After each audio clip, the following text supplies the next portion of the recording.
country's richest sports league is a job of monumental proportions, but it may pale in comparison to the actual scaling of a real mountain.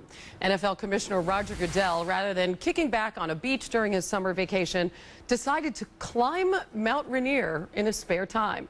The 50-year-old Goodell, by his own admission, had never so much as tried to scale a hill, much less make it to the summit of Washington's highest peak. Here's Bob Holtzman on Goodell's trip to the mountaintop. About 90 minutes southeast of Seattle and a couple thousand feet above the clouds, NFL Commissioner Roger Goodell and a group of climbers set out for one of America's highest peaks, a summit that half the people who try to climb don't reach. You work so hard and you train so hard for something and then you accomplish it. And there are a few moments when I wasn't sure I was going to make it. Running high on emotions and low on sleep after leaving their camp at 10,000 feet around midnight, Goodell and his group reached the 14,400-foot summit of Mount Rainier Wednesday morning. When you accomplish something like that, when you think, you know, most parts during the day that I can't do this, there's no way, and you finally get there and you do it.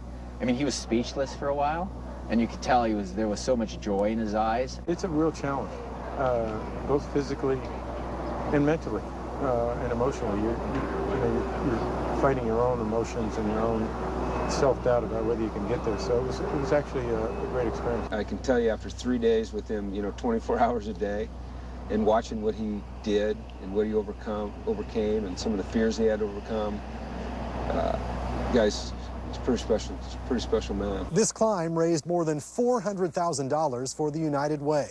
But when Goodell was asked if he'd ever consider doing something like this again, he said right now, no, that he was too sore and too tired to even think about it.